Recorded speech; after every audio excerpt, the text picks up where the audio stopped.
যে লেখাটি আমি গিয়ে শোনাবো, দেখবেন আমার নবীর নামে আই লাভ মোহাম্মদ লিখেছে, যার জন্য তাদেরকে পুলিশ গ্রেফতার করেছে, এখনো জেলে পড়ে আছে।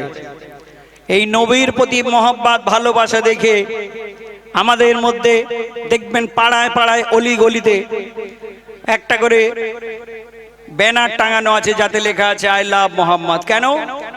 আমরা আমাদের নবীকে প্রত্যেকে ভালোবাসি। আমার লেখক লিখলেন, এই কলকাতার মধ্যে নবীর প্রতি মহব্বত দেখিয়েছিল। লেখাটা একটু ডিপ আগে বলে দিচ্ছে, মন দিয়ে শুনুন একটা ঘটনা।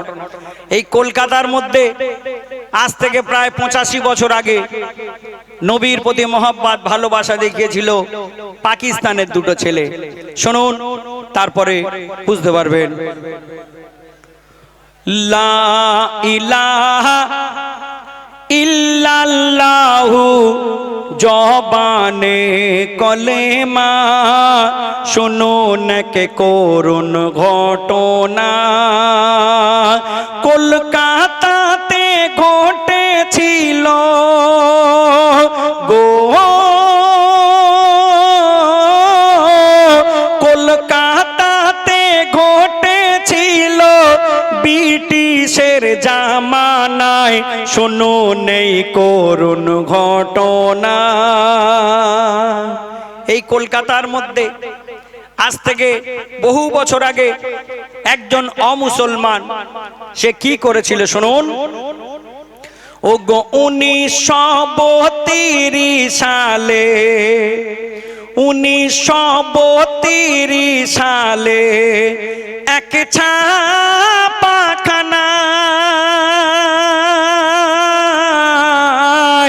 একটি বইয়ে দয়ার নবীর ছবি গো ছাপায়। আজ থেকে বহু বছর আগে এই কলকাতার মধ্যে একজন অমুসলমান একটা বই ছেপেছিল, যে বইয়ের একটা পাতাতে 12টা পাতার একটা বই। সেই বইয়ের মধ্যে একটা পাতায় একটা দাড়িওয়ালা টুপিওয়ালা মানুষের ছবি দিয়ে, আর সে কি করছে শুনুন। ও গো 1932 সালে এক ছাপাখানায়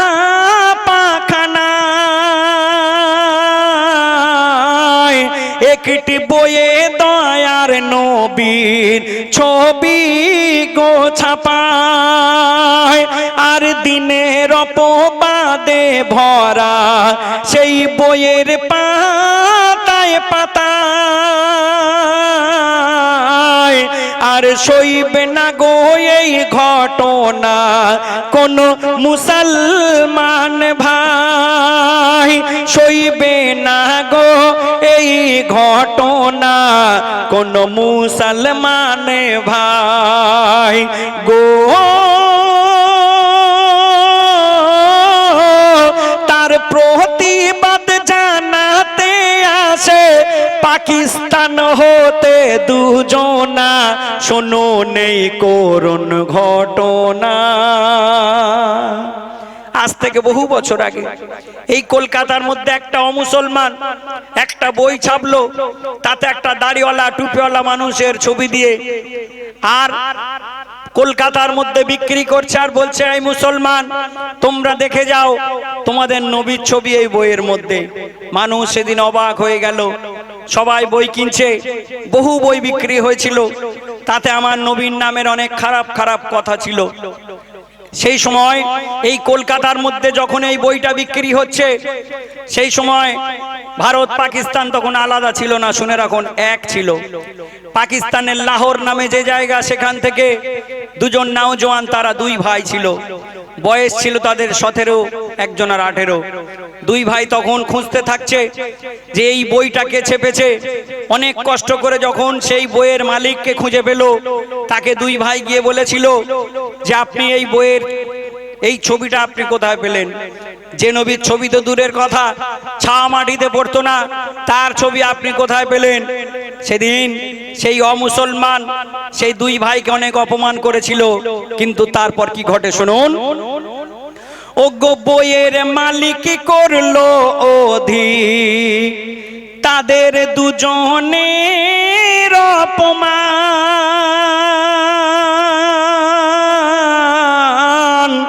বলে যা করার তা নিও করে তোমরা, দেখি কেমন মুসলমান। আর তখন ওগো সইল না তখন সেই দুই জনা নবাগত নওজোয়ান।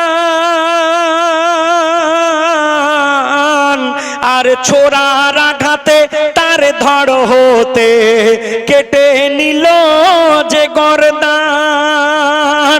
রক্তে ভেসে গেল দেখো সেই কাফের বেঈমান, বুঝিয়ে দিল তারা ছিল গো সাচ্চা মুসলমান গো।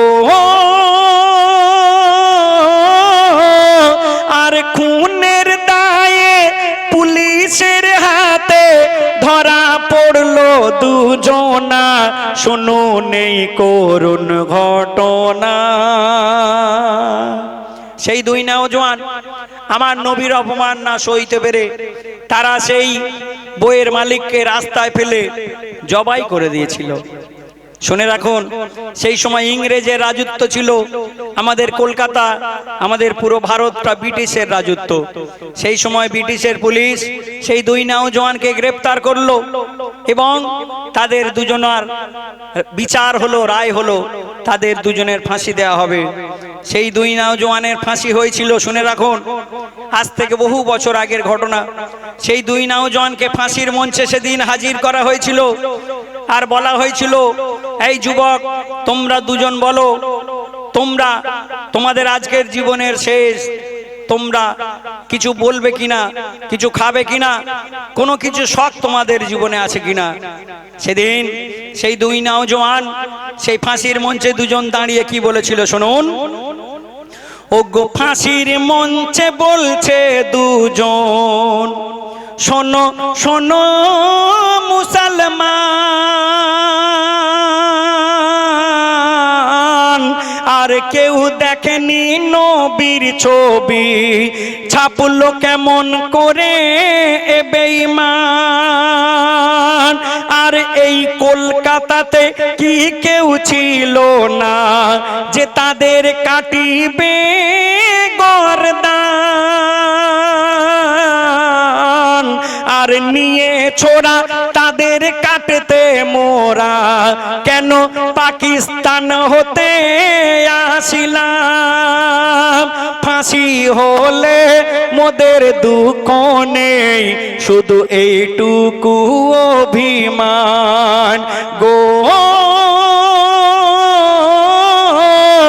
আর ফাঁসির দড়ি গলায় পরি, মুখে মধুর কলেমা, বিদায় নিল সে দুজনা। সেই দুই নওজোয়ান যারা আমার নবীর জন্য শহীদ হয়েছিল, তাদের দুজনের নাম আমরা অনেকে জানি না। তাদের দুজনের মাজার এখনো কলকাতার মধ্যে আছে। কোন জায়গায় বলছে দেখুন। ওগো নাম কি ছিল তাদের শোনো, আজ করি বয়ান। সৈয়দ আমির হোসেন আর একজন ছিল আব্দুল্লাহ খান। আর যাদের ইতিহাস ও স্মৃতি রহিয়াছে নির্মাণ, যাদের মাজার পাক সারকাসের গোবরা গোরস্তান। জান্নাত কা দোনো ফুল হলো এই শহীদ দুটি প্রাণ গো। আর নবীর তরে যে জনরে শহীদ হলো দেখো না, তাদের জান্নাতে ঠিকানা। লা ইলাহা ইল্লাল্লাহু জবানে কলেমা, শোনো নেই করুণ ঘটনা। আজকে দেখবো শয়তানকে হারিয়ে মাকে কতজন জিতিয়ে দেয়। মাকে ভালোবাসতে ভিডিওতে লাইক করে চ্যানেলটিকে সাবস্ক্রাইব করো। আর যদি আপনি আপনার মাকে না ভালোবাসেন কমেন্ট করে শয়তানকে জিতিয়ে দেবেন।